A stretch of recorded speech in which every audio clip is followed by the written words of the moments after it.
చాలా మంది జ్యోతిష్యులు ఏం చేస్తుంటారంటే పేర్లను బట్టి జాతకాలు చెప్పేస్తుంటారు. వాళ్ళు చెప్పేది కరెక్టే కానీ మనం పెట్టుకునే పేరు తప్పు. ముందు ఉన్న జనరేషన్లో ఎవరు ఏ నక్షత్రాన్ని బట్టి పేరు పెట్టలేదు. ఉంగరాలు కూడా ఇచ్చేస్తుంటారు. దానివల్ల మీకు అంత శుభమే జరుగుతుంది, ఏమైనా కీడు ఉంటే కూడా పోతుంది అంటారు. ఇందులో కూడా ఏంటంటే కొందరు సిద్ధాంతులు ఏం చేస్తారంటే ఎప్పటికి వాళ్ళకి పని ఉండాలి అని చెప్పి వాళ్ళకి నక్షత్రానికి వచ్చిన పేరు పెట్టకుండా పేరు పెట్టేసి పొమ్మని చెప్తారు. ఆ పేరు పెట్టుకున్నాడు. రాంగ్ ఉంగరాలు రాంగ్ రాళ్ళు పెట్టుకుంటే ఏమైనా కీడు జరుగుతుందా మనకు? అదృష్టం బాగుండి ఎవరన్నా కరెక్ట్ పేరు పెట్టుకోవడానికి ఆ స్టోన్ సూటబుల్ అయితేనేమో పని నడుస్తుంది, లేకపోతే 99% మందికి ఫెయిల్ అవుతాయి. పేర్లను బట్టి మనం జాతకాలు అండ్ అలాగే ఉంగరాలు డిసైడ్ చేసిస్తే కరెక్ట్గా జరుగుతుందంట. 9 గ్రహాలు, 12 రాసులు, 27 నక్షత్రాలు, వీటిని కలిపి చూసుకొని మరి ఏంటి పరిహారం? ఒక్కొక్క పాదానికి ఒక అక్షరం ఉంటుంది. ఆ పాదంలో పుట్టినోనికి సంబంధించిన పేరు పెట్టుకోవాలి. ఒకటే రాయి ఇచ్చేస్తారా, అదే పెట్టుకుంటూ ఉంటారు. విషయాలు కూడా ఎవరు చెప్పరు ఏడా, ఎందుకంటే రహస్యాలు బయట పెడితే నమ్మకం.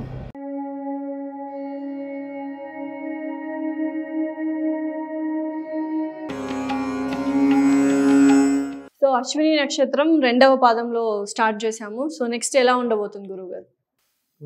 అశ్విని 2వ పాదం అంటే ఇది మేషరాశి కిందికి వస్తుంది. అశ్విని 2వ పాదంలో పుట్టిన వానికి చే అనే అక్షరం వస్తుంది. ఒక్కో పాదానికి అక్షరం అనుకున్నాం కదా, 2వ పాదానికి చే అనే అక్షరం ఎవరైతే పుడతారో వాళ్ళు చే అనే అక్షరమే పెట్టుకోవాలి. CHE చే ఇంగ్లీష్లో. అయితే అతను పుట్టినప్పటి నుంచి 5 సంవత్సరాల వరకు కేతు దశ నడుస్తుంది. కేతు దశ 7 సంవత్సరాలు, కానీ అతను పుట్టే వరకు 2 సంవత్సరాలు అయిపోయి ఉంటుంది. కాబట్టి ఆ 2 సంవత్సరాలు మైనస్ చేసి 5 సంవత్సరాలు మాత్రమే కేతు దశ మిగిలి ఉంటుంది అతనికి. ఇతనికి ఏం చేయాలి? 1వ పాదంలో పుట్టినకి 7 సంవత్సరాలు ఉంటుంది దశ. ఈ 2వ పాదంలో పుట్టిన కాబట్టి 2 సంవత్సరాలు గడిచిపోతుంది అప్పటికి. కాబట్టి ఇతను కేతు దశలో ఏం చేయాలంటే, ఇంతకుముందు నేను చెప్పినట్టే చిన్నపిల్లవాడుగా ఉంటాడు కాబట్టి అతన్ని ఎక్కువ ఏడవడము, ఇబ్బంది పడకము, రాత్రి కూడా సరిగా డిస్టర్బెన్స్గా ఉంటుంది, ఓకే దిష్టి తగులుతుంటుంది, అనారోగ్య సమస్య చేస్తుంటుంది, బాగా ఏడుస్తుంటారు. దానికి ఏం చేయాలంటే, మనము కేతు దశకు వైడూర్యం పెట్టాలి. కానీ చిన్నపిల్లవాడు కాబట్టి వైడూర్యం పెట్టలేము కాబట్టి అతనికి 9 ముఖాల రుద్రాక్ష మెడలు వేస్తే సరిపోతుంది. దాంతో వేయాలి చిన్నపిల్లవాడు ఉన్నప్పుడు. ఆ తర్వాత 5 సంవత్సరాలు అయిపోయినాక 5 సంవత్సరాల నుంచి శుక్రదశ స్టార్ట్ అవుతుంది. శుక్రదశ అంటే 20 సంవత్సరాలు ఉంటుంది. అది 20 సంవత్సరాలు అంటే ఈ 5 సంవత్సరాలు ప్లస్ 20 సంవత్సరాలు వేస్తే 25 సంవత్సరాల వరకు అతడు శుక్రదశ నడుస్తుంటుంది. ఇతను కాలేజీ ఏజ్, అది పెళ్లి వయసు కూడా అప్పుడే, కాలేజీలో తిరుగుతుంటాడు.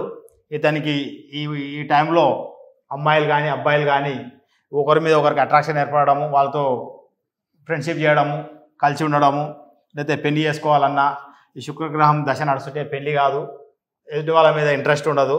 కాబట్టి ఈ శుక్రదశ నడుస్తున్నప్పుడు ఏం చేయాలంటే, అతనికి మనం పిల్లవాడు పెద్దవాళ్ళు అవుతారు కాబట్టి 20 సంవత్సరాలు ఉంటాయి కాబట్టి వీళ్ళకు ఆ దశకు సంబంధించిన డైమండ్ వజ్రాన్ని కుడి చేయి మధ్య వేలుగు, మగపిల్ల అయితే కుడి చేయి మధ్య వేలుగు, ఆడపిల్ల అయితే ఎడమ చేయి మధ్య వేలుగు ధరించాలి. ధరిస్తే ఈ శుక్రగ్రహం సంబంధించిన ఇబ్బందులు పోయి పెళ్ళి అవుతుంది. అమ్మాయిలతోటి అమ్మాయిలు మంచిగా మాట్లాడకము, జాబ్లో ఇబ్బంది లేకుండా చదువులో బాగా రాణింపు ఉంటుంది. కాబట్టి ఈ దశను చూసుకొని మీరు అష్టవం ధరించాలి. అలానే ఈ 25 సంవత్సరాల నుంచి మళ్ళీ రవిదశ స్టార్ట్ అవుతుంది, అంటే సూర్యదశ స్టార్ట్ అవుతుంది అతనికి. అంటే అతని వయసు 25 సంవత్సరాలు వచ్చినప్పటి నుంచి 31వ సంవత్సరం వచ్చే వరకు రవిదశ స్టార్ట్ అవుతుంది, అంటే సూర్యదశ స్టార్ట్ అవుతుంది. ఆ దశలో ఏమవుతుందంటే, అతను జాబ్ చేస్తుంటాడు, పెళ్ళి అయి ఉంటుంది, సమాజంలో తిరుగుతుంటాడు. అప్పుడు ఏమవుతుంది, గౌరవ మర్యాదలు అనేటివి ఆ దశలో ఇబ్బంది వస్తుంది వాళ్ళకు. దాని కొరకు అతను ఏం చేయాలంటే, మంచి పేరు ప్రతిష్టలు రావాలన్నా, సమాజంలో గుర్తింపు రావాలన్నా దీనికి సంబంధించిన కెంపు స్టోను 3 నుంచి 5 క్యారెట్లు కుడి చేయి ఉంగరం వేలుకు ధరించాలి. మగపిల్ల లేడీస్ అయితే ఎడమ చేయి ఉంగరం వేలుకు ధరించాలి. ధరిస్తే ఈ దశలో వాళ్ళు మంచిగా రాణింపు ఉంటుంది. ఆ తర్వాత దశ ఏమొస్తుందంటే, 31వ సంవత్సరం నుంచి చంద్రదశ స్టార్ట్ అవుతుంది. ఈ అశ్విని 2వ పాదంలో పుట్టిన వాళ్ళకు అతను 41వ సంవత్సరం వచ్చే వరకు చంద్రదశ ఉంటుంది. ఈ చంద్రదశలో ఏమవుతుంది, ఆల్రెడీ పెళ్ళి అయి ఉంటుంది, సమాజంలో తిరుగుతుంటాడు, పనులు చేస్తుంటాడు. ఇక ఈ దశలో ఏమవుతుందంటే, నిద్ర సరిగా రాకపోవడము, మెంటల్ టెన్షను, ఆతృతత, అనారోగ్యం చేయడము, డిస్టర్బెన్స్ ఉంటుంది లైఫ్.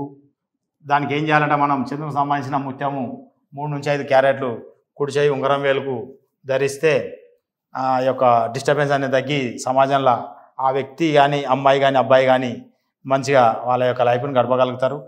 ఇవి తర్వాత 41వ సంవత్సరం నుంచి కుజదశ స్టార్ట్ అవుతుంది. కుజదశ కూడా 7 సంవత్సరాలు ఉంటుంది. ఆ దశలో 41 నుంచి 7 సంవత్సరాలు అంటే 48 సంవత్సరాలు వచ్చే వరకు కుజదశ ఉంటుంది. ఈ దశలో అతనికి అనారోగ్య సమస్యలు, కోర్టు కేసులు, భూముల పంచాయతీలు, పోలీస్ స్టేషన్లకు పోవడము, ఎదుటి వాళ్ళతోటి ఇబ్బందులు, చేసే పనిలో లాభాలు రాకపోవడం ఇలాంటివి జరుగుతుంటాయి. దాని కొరకు ఏం చేయాలంటే మనం కుడి చేయి ఉంగరం వేలుకు పగడాన్ని 3 నుంచి 5 క్యారెట్ల వరకు సూటబుల్ పగడం ధరిస్తే ఈ యొక్క దశ యొక్క ఇబ్బందులు పోతాయి. దాని తర్వాత 48 సంవత్సరాల నుంచి మళ్ళీ రావు దశ స్టార్ట్ అవుతుంది అతనికి. అశ్విని 2వ పాదం అతనికి మళ్ళీ అది 18 సంవత్సరాలు ఉంటుంది దాని దశ. ఈ 18 సంవత్సరాలకు ఏం చేయాలంటే 48 నుంచి 66 సంవత్సరాలు వచ్చే వరకు రావు దశ నడుస్తుంటుంది. ఇతను ఏ పని అనుకుంటే ఆ పని పెండింగ్ పడుతుంది. సమాజంలో పనులు చేయలేకపోతాడు. అతను చేసే పనులన్నీ వాయిదా పడతాయి. ఇక ఎప్పుడు మెంటల్ డిస్టర్బెన్స్ తోటి ఉంటాడు, ఇబ్బంది పడుతుంటాడు. ఈ ఇబ్బందులను తగ్గాలంటే రావు దశకు సంబంధించిన గోమేధికం స్టోను కుడి చేయి మధ్య వేలుకు శనివారం నాడు ధరించాలి. అలానే లేడీస్ అయితే ఎడమ చేతికి పెట్టుకోవాలి. ఇది గోమేధికము. ఆ తర్వాత 66 సంవత్సరాలు దాటిన వాళ్ళు ఉంటే 66 నుంచి 82 సంవత్సరాల వరకు గురుదశ ఉంటుంది. ఇది ఒక 16 సంవత్సరాలు ఉంటుంది ఈ దశ. ఈ దశకు సంబంధించిన కనకపుష్య రాగం కుడి చేయి చూపుడు వేలుకు మగ పిల్లలు, ఎడమ చేయి చూపుడు వేలుకు లేడీస్ పెట్టుకోవాలి. పెట్టుకుంటే ఈ గురుదశలు ఏమవుతుందంటే వాళ్ళు ఇంట్లో కానీ బయట పబ్లిక్ తోటి కానీ ఇంటి వాళ్ళతోటి కానీ పిల్లలతోటి కానీ కరెక్ట్ మాట్లాడలేకపోతారు, ఇబ్బందులు పడుతుంటారు. దాని కొరకు ఈ స్టోన్ ధరిస్తే ఏమవుతుందంటే వాళ్ళు సరైన పద్ధతిలో ఇంట్లో మాట్లాడగలుగుతారు. కాబట్టి ఈ గ్రహాల సంబంధించిన ఈ స్టోన్లు పెట్టుకోవాలి. ఇది అశ్విని 2వ పాదం సంబంధించిన వాళ్ళది దశలు ఈ విధంగా ఉంటాయి. సో నెక్స్ట్ 3వ పాదం గురించా? సో అశ్విని 3వ పాదంకి అయితే వచ్చేసాం. మేషరాశిలో అశ్విని 3వ పాదము. దీనికి వచ్చే అక్షరం పుట్టినప్పుడు చనిపోయేదాకా అంటే ఎప్పుడెప్పుడు ఏ దశలు నడిస్తే దాన్ని బట్టి స్టోన్ పెట్టుకోవాలి.